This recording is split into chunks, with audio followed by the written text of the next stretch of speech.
Hello and welcome to this week's episode of the Girls Like Hoops podcast. I'm Tori. I hope you guys are having a great week.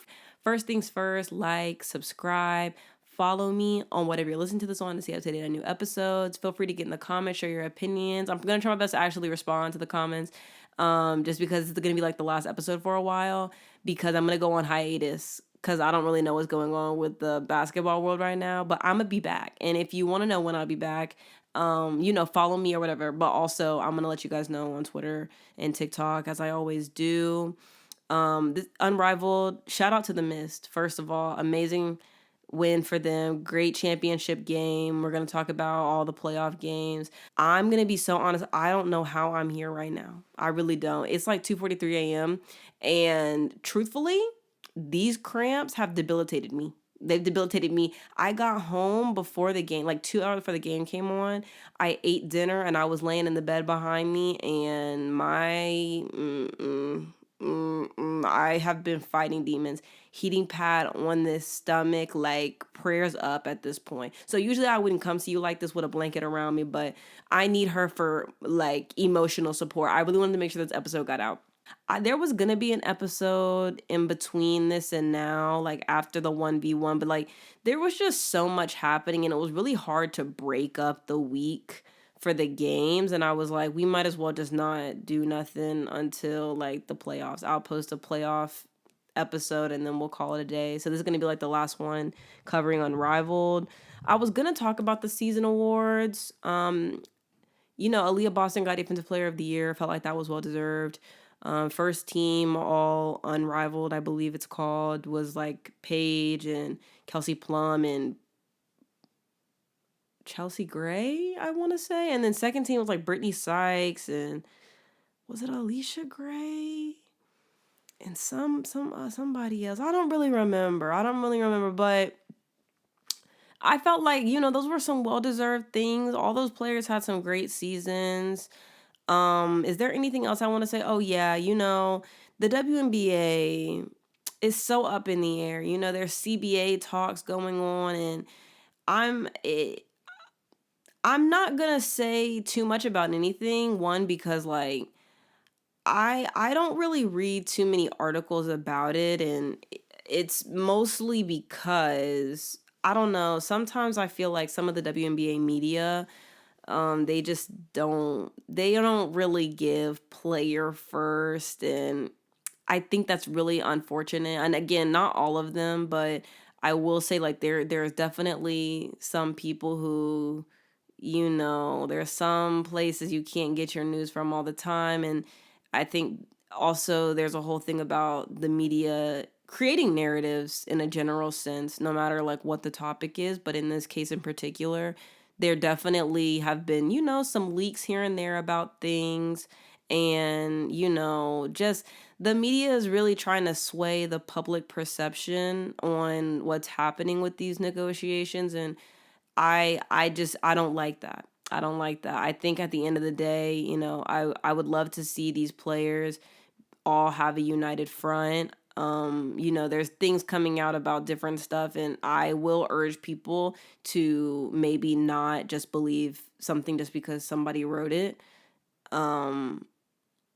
Yeah, and that's where I'm gonna keep that for now. But as of right now, I've expressed the support in many different times and in different ways, but I'm so okay with there not being a season for a while if that means that the players eventually get what they deserve and the pay and they should be valued, especially after this Unrivaled season. It's definitely undeniable like what they've been able to do going to Philadelphia and having such a huge crowd show up for the women's sports, and also being able to put on a semifinals games in Barclays in New York. And that was a little last minute. So for people to show up and show out for these women, you can see the pull that they have, and it's undeniable. And the fact that, some of these owners and some of these people who are higher ups in the WNBA aren't willing to, give them what they're asking for and negotiate with them in good faith. It's very disappointing.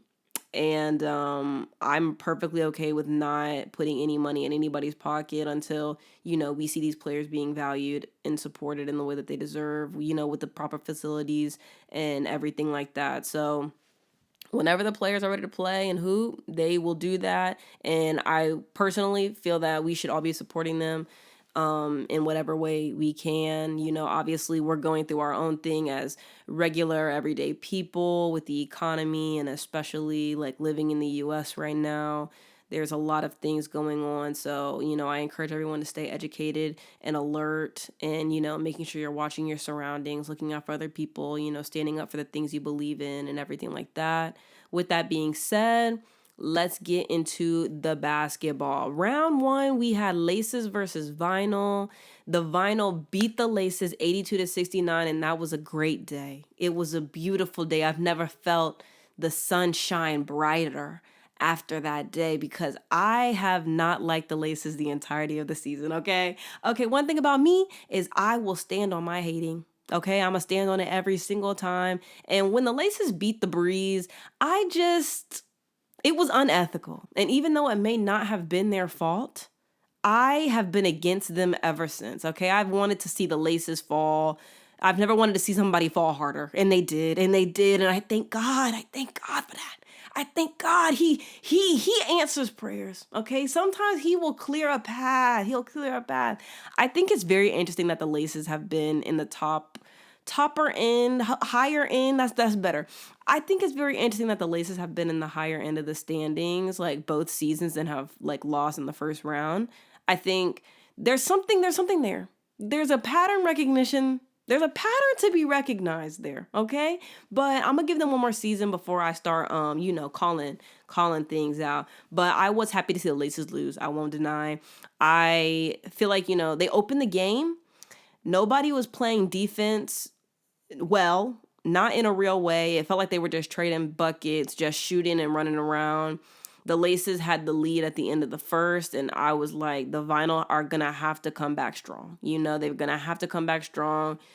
This was honestly like a very boring game to me. I'm not going to lie. I spent most of my time playing on my phone, playing Candy Crush Solitaire. Really great game, not sponsored, but a really great game. The Laces looked worse to me as the season went on. I felt like the starting lineup just hasn't really been consistently great outside of Brittany Sykes. I also felt like their starting lineup just was never the it factor. And I also felt like as the season went on that the bench really kind of outplayed the starters. And honestly, it felt like they were a lot more impactful when they played. And so when it was time for them to play, like in this playoff game, I was confused why they didn't play more minutes. Like I noticed that a lot of the coaches kind of like, they cut down on like how many players they were playing, the whole depth thing, people shorten their rotations and everything. But this in particular, I felt like it was very strange to not go with the bench when a lot of times they were like the most impactful when it came to the wins. And I feel like that was a bigger reason why they lost this game than anything. And then, like I said, also, like the starters just kind of didn't really come out strong. For the Vinyl, they shot better than the Laces from the field, 63% to the Laces 54. Overall, I think they just shared the ball better as well. The starters were Ray Burrell, Dearica Hamby, and Ryan Howard. Ray Burrell had 11 points, 5 rebounds, 4 assists, 1 steal, was 4 of 9 from the field. Dearica Hamby had 25 points, 5 rebounds, 4 assists, 2 steals, was 11 of 14 from the field, and continued on with that efficiency throughout, this game and the next one. Ryan Howard had 30 points, 8 rebounds, 4 assists, 1 steal, was 12 of 20 from the field, 6 of 11 from 3. This was like this is probably one of Ryan's like best performances for me so far. And I really like how she showed up. Erica Wheeler had 7 points, 2 rebounds, 5 assists, and 1 steal, and was 3 of 6 from the field. BG didn't play like a ton of minutes, but gave you 6 points, 2 rebounds, 1 block, and was 3 of 4 from the field. I really liked that from her. And then Sanaya Rivers, she got some playing time, gave you 3 points and 1 assist. I really liked her energy when she got put out there. And I felt like the Vinyl put together a really great game. For the Laces, Jackie, to me, kind of had an off game, and I think because of that, they ended up losing this one. The starters were Brittany Sykes, Alyssa Thomas, and Jackie Young. Brittany Sykes had 22 points, 6 rebounds, and 1 block, and was 9 of 17 from the field, 2 of 6 from 3. I feel like she put up some interesting shots, you know? A lot of times I think sometimes when I watch Brittany Sykes play, I'm like, wow, there's no way that's going in, and it does. And, you know, because when they do fall, when those shots do fall, it's amazing. It's great basketball. And at the same time, I think you could say, like, but when they don't, though, that's where it's a little sticky. I think it's very interesting. It's very interesting. I'm not really going to go further on that thought out of kindness, but it's very interesting to me. I'm going to put the glasses on because I need them. Okay. Alyssa Thomas gave you 18 points, 9 rebounds, was 9 of 15 from the field. Jordan Canada gave you 11 points, 3 assists, 1 steal, 1 block. Again, very strange to me that, you know, these players that I'm about to list didn't get more minutes. Like, yeah, AT and Brittany Sykes had like good, decent games, but it's still just like, I feel like the bench just outplayed them sometimes, and it was very strange that they didn't get more minutes. Maddie Siegrist gave you 7 points, 2 rebounds. Naz Hillman gave you 6 points and 2 rebounds. And I want to say that all 3 of those players only played for around like 6 to 7 minutes, if that. And then the starters played for the rest. And Jackie Young had 5 points, 2 rebounds, 3 assists, and 3 steals. I'm interested to see what happens there. Obviously, Jackie's an amazing player. And this is still like she filled out the stat sheet still, but I'm interested in that. I'm interested in that situation, and I'm interested to see, you know, if she decides to come back next season to Unrivaled, you know, how she plays in the playoffs next season if they make it. I'm very interested to see that. Next, we have Breeze versus Rose. The Breeze beat the Rose 69-50. I think a lot of people were kind of expecting the Rose to win this one. But the Rose in the later half of the season, and even like earlier on in the season, were really just being carried by Chelsea. And shout out to Chelsea for being MVP of the season. I forgot to mention that. You know, I think it just comes down to if you're leaning on one player to kind of carry you through, you know, the season, and then you kind of expect them to still have that same level in the playoffs and not really, and not to say that she didn't have any help, but I do think that this team just never really, like, I think when we think about the teams that made it past the first round, I think you can really see where the offense was spread out amongst everyone. And I think the Rose just never really had that throughout the entirety of the season. Like, yeah, Shakira would have good games, and Chelsea would have good games, and Kyle would have good games. And when they all had great games together, a lot of times they would win. But, you know, if you only have one player or 2 players having really great games, sometimes that's not enough to win it. And even if you do win it, a lot of the times, like, you're still going to need a little bit more than that, right? You're still going to need somebody to maybe come off the bench and give you a good little 10 points, or even just like, you know, share the wealth a little bit. Maybe everybody gave you like 6 points off the bench, and then the starters, you know, they had double digits. That would be fine. I feel like the Rose just never really had that. Like, yes, Chelsea would have like these 40 and 30 and multiple 30-point games and amazing assists, but at the end of the day, you know, like, to expect her to be able to do that throughout the entirety of the season and the playoffs without, you know, consistently having somebody else join her and do that as well, I think that's really what hurt them.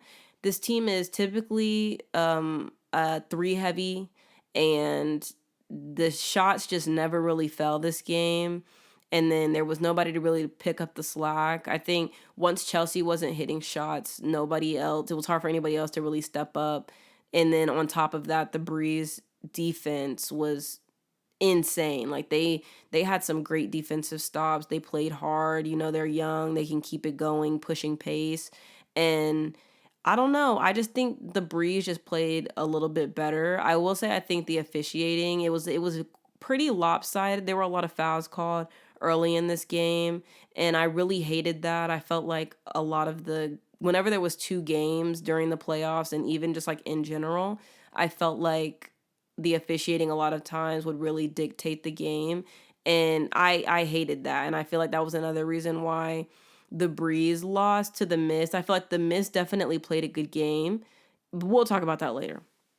Anyways, but for the Breeze, they slowed down the Rose very early on with good defense, and that continued for the entirety of the game. They held them to fewer points as the quarters went on. And by that, I mean like the first quarter, they held them to 16 points. The second quarter, they held them to 14. The third quarter, 11 points. And the fourth quarter, 9 points.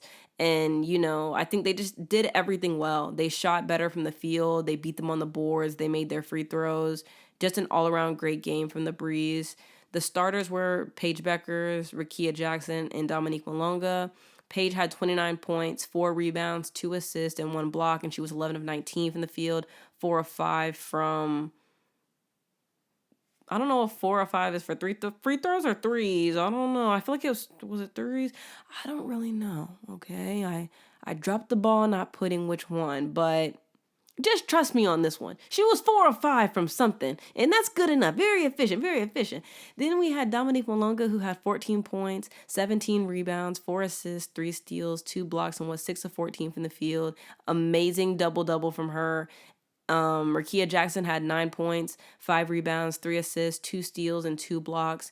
Cameron Brink had 9 points, 6 rebounds, and was 4 of 5 from the field. For Courtney, she had 8 points, 3 rebounds, 5 assists. I felt like she played well. I think she sat a little too long, and when they tried to bring her back towards the end, it was kind of like, okay, we had to go with something else. Because Noelle had tried to put her in like later in the fourth to help offensively, but it just didn't really eat, and that's okay. And that's okay. I think that was one of the things that definitely affected the Breeze winning versus the Mist as well. And we'll talk about that a little bit as well. But for the Rose, I think their biggest issue was just the best player of this game got injured. But, like, she also scored the most points. And I don't think that's not good. You know what I'm saying? That's not great. The best player on this team, this game, was not the best player the entirety of the season. And I think that was kind of the thing that got in the way here. The starters were Shakira Austin, Kalia Copper, and Chelsea Gray. Ka gave you 15 points, 3 rebounds, and 1 steal. Chelsea Gray gave you 11 points, 7 rebounds, 4 assists, 3 steals. Angel gave you 10 points, 7 rebounds, 3 assists, and Shakira Austin had 6 points, 10 rebounds, 4 assists, 1 block. Nobody breaking 20 was, like I said before, that really was just something that hurt them. But, they gave it their best. They won last season. And, I think not having Brittany Sykes was definitely something that, it shifted things. It did. And I wonder if Azure being on the team and her playing would have changed anything. But I don't really know. And I guess we'll never know. But I guess we'll see what happens next year. I'm interested to see, what happens with the teams. I know they're going to shift and they're going to change. And it's really fun to like see them as they are. But I am interested to see, who picks up who and why and how that works, who they bring back. It's going to be very interesting. I think Nola Henry is a great coach and, she's proven that through the past few seasons. So I'm interested to see what, she's able to put together next season. Next, we have the round 2 semifinals. We had the Vinyl versus Phantom. The Phantom beat the Vinyl 83-85. Only thing I'm going to say about this is, what if I said as soon as Ray Burrell had let that ball go out of bounds on the tip-off, I felt like that was a bad omen. I don't know. I feel like a lot of these games kind of start out with like something a little absurd happening, and then you're like, I wonder if that set the tone. I think it did, low-key. I think it did. First of all, I will say, everybody who went out to New York and supported Unrivaled, shout out to you. Happy Unrivaled's been able to, kind of bounce around different places and, be able to get that support, that fan engagement up. It's been very fun to watch. And hopefully one day I'll be able to experience it in person. But until then, I'm perfectly okay at the house, being able to see real good. Okay. Anyways, Vinyl versus Phantom, like I said. Natasha Cloud played really great defense on De'Erica Hamby. That was definitely something that I noted in my first quarter notes. I think a lot of times, people talk about her being like a smaller guard and everything, but again, she is somebody who can guard the 1 through 5. She makes it tough. She makes people feel her on the defensive end, and she just did a really great job, kind of denying Dearica when she was on her.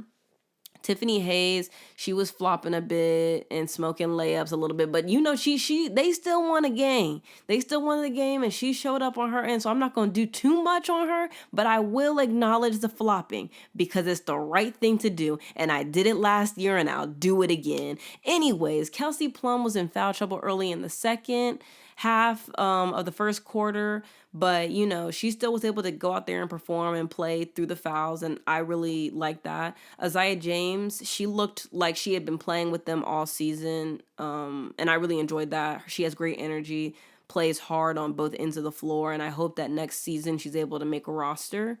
For the Phantom, they had a lot of good ball movement. They picked off some passes. Like they were definitely like in a flow state, and watching them play, you could tell that they just, were on the ball. Like everything was going right for them. They were knocking down shots. They were playing good defense, and the Phantom coach made some great rotation decisions, taking Kiki out early. That way she could play like a smaller lineup so that when BG came in, Kiki would be ready to come in on defense, and I felt like that was a really great decision. I also felt like the Vinyl, by the second quarter, they were right in it with the Phantom. I think the Phantom kind of started off like, kind of punched them in the mouth a little bit. But the Phantom, they got in there. They got in there. Erica Wheeler had a really great quarter, and the Vinyl went on a run at the start of the third. But the Phantom took the lead, and after the run they went on in the third, they kind of dictated the final score, and, that led to them winning it all. The closing lineup for the Vinyl was Ray Burrell, Dearica Hamby, and Erica Wheeler, and I thought that was an interesting choice in the moment to not go with Ryan, and that was it was interesting. I think in that lineup was working up until Ray Burrell got hurt, and I think that she ended up like playing through like the rest of the game, but I think, once that momentum had shifted, once the Phantom went on the run at the end of the third and got back in it, it was theirs for the taking, and they did a great job closing the game. For the Vinyl, I will add that even though I was confused why they took Ryan out, by the time I looked at the box score, I kind of understood. But in the moment, like, I'm not going to lie, like, looking at the box score for this game and for the Breeze versus Miss game, and then also for the championship game, I was honestly kind of shocked and surprised by some of the stats, because when I was watching the game, like in real time, it didn't feel like these were the numbers. So for the starters, we had Ray Burrell, Dearica Hamby, and Ryan Howard. Dearica had 30 points, 9 rebounds, 3 assists, 1 block, and was 11 of 14 from the field. Really amazing game for her, and I'm obviously excited to see her play in the WNBA again. If we have a season, I really want to see whatever she does with the Sparks. Ryan Howard had 16 points, 3 rebounds, 2 assists, 3 blocks, and she was 6 of 16 from the field. Again, very shocking because, like, it didn't feel like she was 6 of 16. She was, like, a lot of the players are making timely baskets, and so it didn't really feel like, the efficiency wasn't not there. But again, I think with Ryan, it's just one of those things, like, I don't know. I don't know. She's still figuring it out. Obviously, we want to show grace to the players. They're all learning things and figuring it out. I'm interested to see what Ryan looks like in the WNBA season, if we have one, just because her and Alicia, they are great guards, and Alicia had a great season and everything, but sometimes when it comes to the playoffs, I don't know if it's because of, like, them not having been there before and everything, at least in their pro careers. I don't I don't know, sometimes they don't necessarily always show up the same way that we've seen them throughout the season. And so that's just a pattern that I've picked up on. Again, like, obviously, like, we're showing people grace, and there's always room to grow and everything like that. But I'm very interested to see how that goes on further, because Alicia Gray also she didn't have crazy numbers in the game that she played in the semifinals or in the championship. Like, obviously she's still going out there and contributing and playing hard, but the numbers do look different. And I'm interested to see, how they develop and how they evolve, with that knowledge and how they move going forward. Anyways, Erica Wheeler gave you 13 points, 4 rebounds, 3 assists, and was 5 of 12 from the field. She had a pretty good game. And Ray Burrell had 12 points, 9 rebounds, 6 assists, 1 steal, 1 block. Ray Burrell, has been good this season for the vinyl. I think I was having a conversation on live the other day, and people were like, "Oh, Tori, you a hater about Ray." I'm gonna say this. I think that Ray, obviously, we see the flashes of her being a great player, right? We've seen that. I've seen it in some of the WNBA games that I've watched her play in, of course. And I think that if she's able to do what has shown us that she's capable of doing consistently, she will be a great role player. And in saying that, also, I think it's just also one of those things where it's like, you told me that you want to come out here and you want to be a great player. You're tired of talking about, what you could be and about your potential, and you want to be those things. And I'm excited to see, her prove that to us. I want to see it. And I'm excited to see it, and I hope we do get to see it. So shout out to Ray Burrell for really, picking it up in every element, like in every area from the WNBA season, because she did play pretty well when she came back. And then also, picking up kind of where she left off with the vinyl, and eventually like earning a starting spot and everything. So I hope to see her, be able to, show us what she got. But yeah, I'm excited to see, what she looks like in the WNBA season, playing 5-on-5 and seeing how that game translates. Obviously, we know, she's capable of playing hard on both ends of the floor. So I guess we'll see what happens. If she ends up going to an expansion team, I'm interested to see that. I think she's going to be a very great role player in this league if she continues on this trajectory. Next, we have the Phantom. The starters were Tiffany Hayes, Kiki Iriafen, and Kelsey Plum. Kelsey Plum, another amazing game, very efficient. I'm pretty sure a very efficient first quarter. I forgot how many like she had. I can't even pretend to say the numbers. I don't really recall, but she gave you 31 points, 6 rebounds, 6 assists, and was 12 of 19 from the field, 4 of 8 from 3. You could tell she was feeling it throughout the game, hitting shots. She was talking to the crowd, letting them hear it. Her and Natasha Cloud were letting them hear it, and I really liked that. You could feel the energy. You could feel they wanted it. Very enjoyable to see them having fun out there and, just playing some remarkable elite basketball. Tiffany Hayes gave you 19 points, 5 rebounds, 2 assists, and was 7 of 17 from the field, 3 of 7 from 3. Again, this was one of those ones. 7 of 17 isn't bad. But when I read it, I was like, that's crazy, because it didn't feel like 7 of 17. She was hitting the shots timely, and I will say that I think being able to hit those shots like at the right time is sometimes like more important than the efficiency. Like obviously, you'd love to see both, but she was hitting shots to keep them in the game at different times, and she played hard on defense. Again, she's another guard who kind of makes you feel her presence on defense, and I think she did a really great job versus the vinyl. Kiki had 17 points, 11 rebounds, 4 assists, 2 steals, and 2 blocks. She was 8 of 13 from the field. A really great game from Kiki. And then Natasha Cloud had 14 points, 3 rebounds, 4 assists, 2 steals, and was 4 of 8 from the field. Next, we have Miss versus Breeze. The Miss beat the Breeze 73-69. This is a really great game. Probably one of my favorites from the playoffs. I feel like, this was just a really gritty win for the Mist. They started off the game like it was like the Breeze sucker punched them. I think the Breeze went on a 13-0 run in the first quarter. And at the end of the day, the Miss vet experience kind of won out. But for the Breeze to be so young and to get this far in the playoffs, it was nice and it was fun to see. And I think this really showed and proved to people that the WNBA is definitely in good hands once, it's their time to be on top.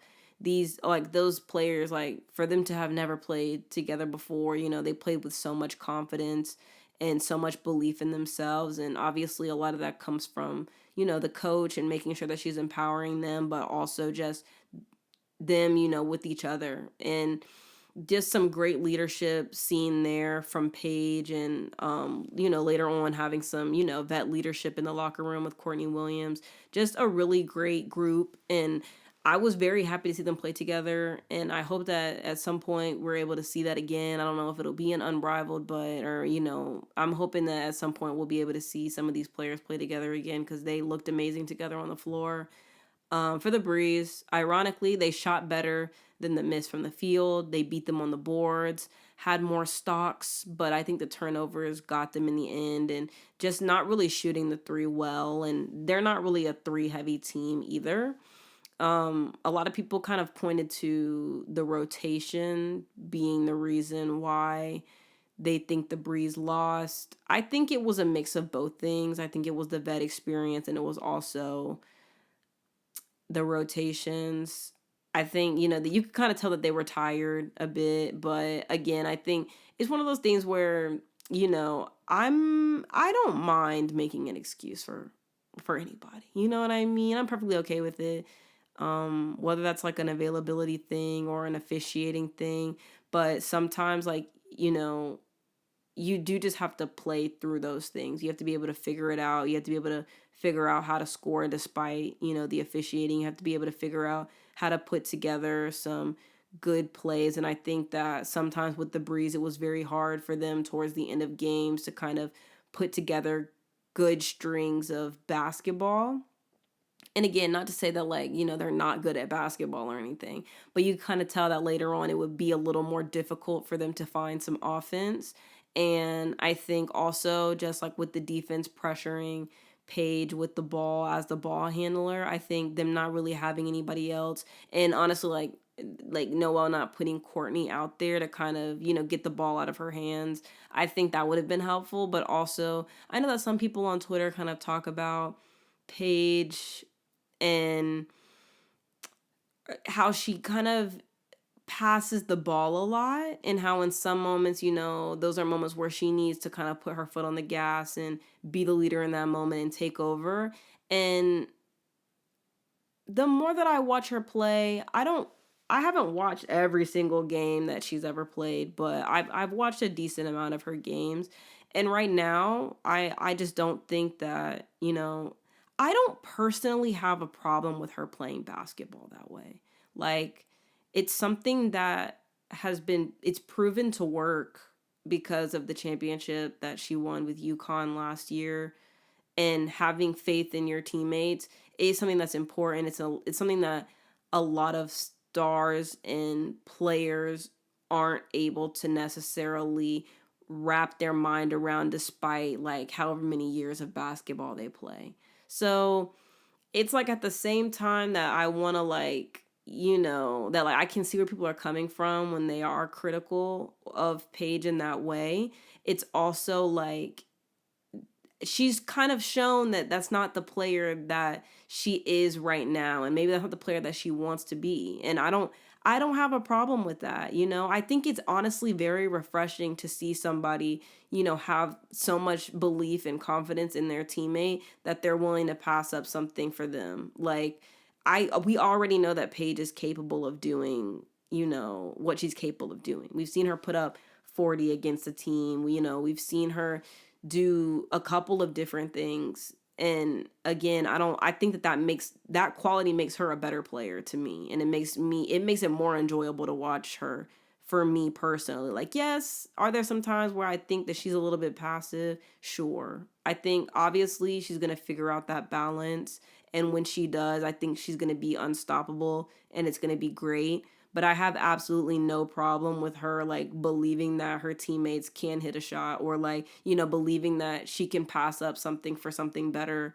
And I think that those a lot of times are the right basketball plays. So anyways, with that, the starters for the Breeze were Paige, Rickea Jackson, Dominique Malonga. Rickea had 17 points, 8 rebounds, 2 assists, 1 steal, 2 blocks, and was 6 of 11 from the field. Paige had 17 points, 10 rebounds, 5 assists, 1 steal. And this was honestly really surprising because Paige is typically very efficient. She was 8 of 22 from the field, and it also didn't feel like she was 8 of 22 from the field. Dominique Malonga had 18 points, 14 rebounds, 2 assists, 2 blocks, and was 9 of 14 from the field. Really great game from her. I really feel terrible that, like, at the end of the game, like, Arike broke her ankles a little bit and she hit that game-winning shot. I really hate that for her. I hate that for her, but she went out there and she played hard. Like, she played hard on both ends of the floor. I think there was, like, a switch that happened with her and Paige, and so that meant that she was on Arike, and the first time Arike had missed the 3, but then Stewie got the rebound over Cameron, and then she just passed it back out, and she hit one of those fall away threes that she be doing, those ones that you're just like, is there's no way it's going in, but it is, because Enrique is always ready for the moment, and she knows how to hit a big shot. So again, shout out to Enrique there. But Dominique, she's definitely on her way. That was just one of the ones that you maybe you remember that for the rest of your life. I don't know. I know Fee said she remembers Enrique hitting a shot in her face, and that was really tough. But hey, it's okay. She's a rook. And the fact that they made it that far, they ate that. Shout out to the Breeze. Anyways, Cameron Brink had 11 points, 4 rebounds, 4 blocks, and was 4 of 6 from the field. I really like this from Cameron, especially because, she got a lot of blocks this game. She's feeling confident hitting some threes, making and taking them. And you can tell that she's really you can tell that she and Dominique have learned a lot from Lisa Leslie. And I'm hoping, Cameron's able to duplicate the success and the things that she's learned here in the WNBA. I really want to see her have a healthy season.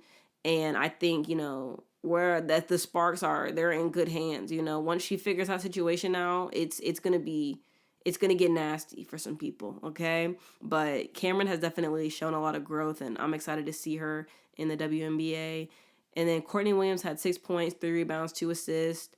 We didn't see Courtney a ton this game. Kate didn't play at all.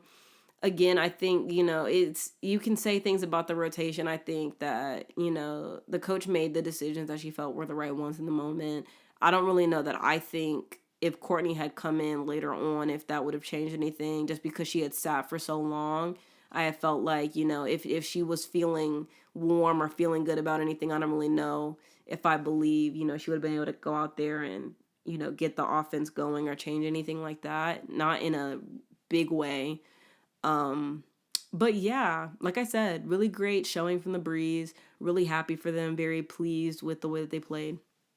For the Mist, very impressed with Alana Smith. I'm going to give her 10s. She, to me, was the spark for them to get back in the game. Once she started hitting some threes, and I think she went to the free throw line as well, that really shifted the momentum. And, they started playing a lot better. I will say the Mist in this game and in the championship, that lineup of Stewie, Alana, and Enrique, they just played amazing together, those three. And I think it's very interesting because at the beginning of the season, the starters like Alicia Gray, Veronica Burton, and Stewie, they were kind of the ones who, were getting some good tick. And Enrique would come in and get some good minutes. Lee would get some minutes. And Atlanta would kind of, struggle here and there, kind of finding, where to fit in and everything like that. But the both of them really showed up big. And I think that's what makes the teamwork in all of Unrivaled really fun and interesting. And when these players do get the opportunity, to show up and show out, and when because like I said, it's very interesting. Alicia and Veronica had really great first halves of the season, and then kind of when they kind of started slowing down a little bit, that's when Enrique and Alana kind of started kicking it up a little bit more, and Lee and everyone. So again, just having faith in your teammates and them showing up when they need to is very important, and you saw that in this team, in this game, and also in the championship. But anyways, moving on. Amazing game winner from Enrique. The starters for the Mist were Veronica Burton, Alicia Gray, and Brianna Stewart. Brianna Stewart has 23 points, 8 rebounds, 5 assists, 2 steals, 4 blocks, and was 10 of 24 from the field. Enrique had 21 points, 4 assists. Alana Smith had 11 points, 6 rebounds, 5 assists, 2 steals, 4 of 6 from the field, 3 of 3 from the 3. Alicia Gray and Veronica Burton, they both kind of struggled from the field, but Alicia still gave you 12 points, 3 rebounds, and Veronica Burton had 6 points, 3 rebounds, and 3 assists. Again, I think it's just really great that the coach could, go and turn to the bench and know that Enrique and Alana had that, and I think everything worked out the way it was meant to. Really happy for the Mist. They played hard, and they were able to get the win in the championship versus the Phantom. They won 80-74. I felt like they were very evenly matched up without Aaliyah Boston. They were tied at the half. Really great game. Honestly, I was in and out watching it the first half because I was like falling asleep. But also the heating pad was on my stomach, so I was getting hot. And then I was ripping the heating pad off, and then I fall asleep, and then I would wake up, and I fall asleep, and I wake up. But I saw most of the second quarter and then the rest of the game, so not too much on me. But I was going through a lot. Okay, I was going through a lot at the time. The Miz scored 25 to the Phantoms 19 in the third quarter, I believe, and that's when they kind of pulled away and they were able to dictate the final score. Kelsey Plum tried to keep them in it, but ultimately it just wasn't enough. She had an amazing game. Y'all know I love me some Kelsey Plum. I think the Miss were just the better team. They played better team basketball to me, and they also had some great ball movement. There's no doubt in my mind that, everybody left everything out on the court. There were just a few things, like I think the coach kind of talked about the defense for the Phantom and that kind of being the thing that she kind of pointed to, at least like during the game. I believe they were kind of pointing that out. But I think for me, it just came down to like Kelsey Plum had 40 points. There was nobody who, could help her get like 25. I think that's what was needed. Was like, I got 40 points. I need somebody else to have 25. And I definitely think like had Aaliyah Boston been there, she would have been the one, to give those 25 or 25 plus, because they had been playing some great basketball together. They had a great two-man game going. And, Aaliyah Boston has made some great leaps this season. It just came down to, Tiffany Hayes not really having like the same offensive night that she did previously. Natasha not having the same offensive night she had previously. And then also Tiffany Hayes having some defensive lapses. I felt like, she had a lot of fouls because she ended up fouling out. I don't think that the last foul that she had was a foul on her. It wasn't her fault. She got like kneed in the stomach, but it's still just like one of those things. There was a couple times throughout the game where it was like, foul, some of those things like that. It was but what can you do? There's no doubt in my mind that everybody left everything out on the court, though. This was a really fun game to watch, a great game. Glad I got to see it. Last year I ain't watched no championship game because I was in my hater era. Once the lunar hours were out, I was out of there. I was out of there. But for the Mist, their starters were Veronica Burton, Alicia Gray, and Brianna Stewart. Brianna Stewart had 32 points, 4 rebounds, 4 assists, 2 steals, 2 blocks, was 11 of 15 from the field, 3 of 4 from 3, and also was the championship MVP. Shout out to Brianna Stewart for winning a championship in the house you built. Shout out to you, Brianna Stewart. She's a winner on every level. Every level. Then we have Arike, who had 19 points, 3 rebounds, 3 assists, and was 7 of 13 from the field. Amazing night for her, efficient. A lot of people have really been on Arike's neck, and I'm going to say this. Okay, I'm going to defend her because I watched those games in the season before Paige was drafted. And, people are very hard on Arike all the time. I will say, yeah, sure. Sometimes the shot selection isn't the best. She's a high volume shooter. We know that. That's in her. That's the kind of player she is. That's her shot diet. Okay. It may not be shots that we in our hearts and our minds think are always great, but when she's hitting them and they're falling, hey, who am I? Who am I to say don't do it? Who am I to judge? I think that she is a player who, maybe she could use a little structure and everything like that. People have been telling me this, they say. And maybe she stays in Dallas. Maybe she doesn't. Maybe she doesn't want to do that. And that's fine. That's okay. Because I think she's a talented player. She's proven that she can meet the moment. There's obviously like areas of game. There's areas in everybody's game to grow. So not too much on her. There were some people who were like, what'd they say? They were like, oh, why couldn't you do this for the Dallas Wings and everything like that? And I'm going to defend that lady. And I don't care what anybody says. If we can acknowledge that Dejanay Carrington and Alyssa Smith did not play like that great under that coach because he was not that great of a coach, we can also acknowledge that Arike couldn't have possibly had one of her worst seasons in her career because she had a bad coach too. We should be able to acknowledge that. Now, again, like I said, there are things to be said about shot selection and XYZ and blah, blah, blah, blah, blah. But at the end of the day, I think that what Arike has proven to me in Unrivaled is that she's still a player who is capable of leading a team. Okay? or at least she's capable of helping a team win. And that's all I needed to see. Okay, so wherever she ends up after this season in the WNBA, good luck to that lady. And I'm going to be supporting her from right here.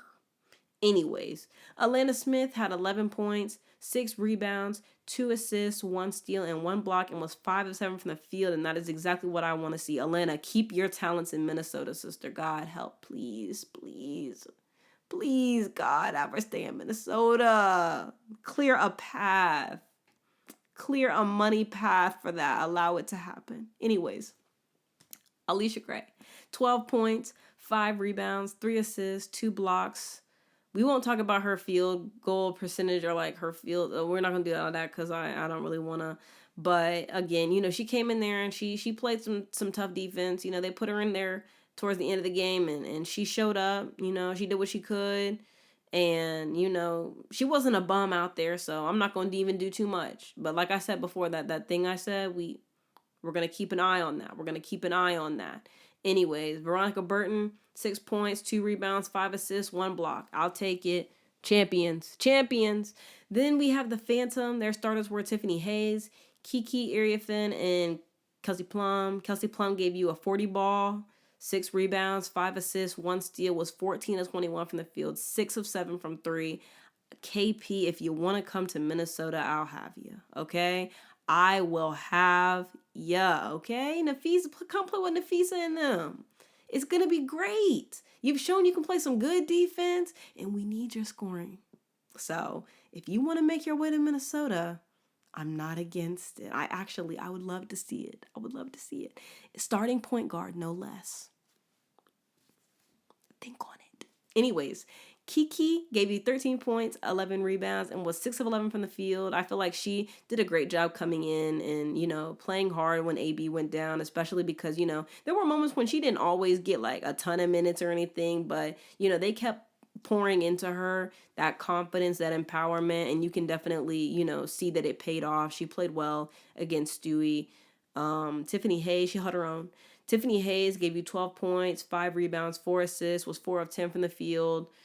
Natasha Cloud had 9 points, 4 rebounds, 3 assists, and 1 steal. It was a tough night from the field for her, and, you know, then Tiffany Hayes, it was a bit tough as well.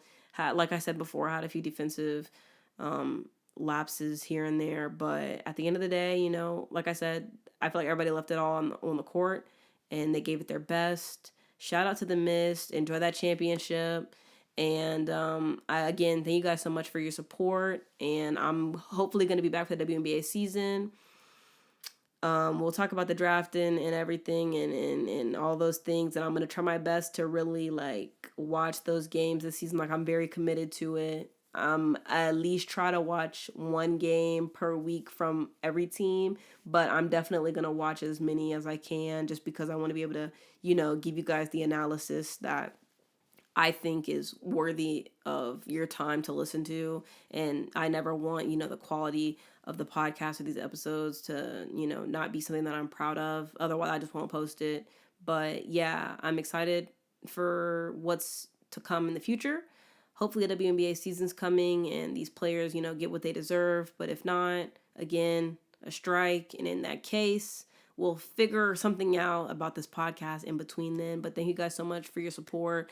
And I'll see you guys when the time is right. And when the time is right, you'll know when the time is right because I'm going to tell you when the time's right.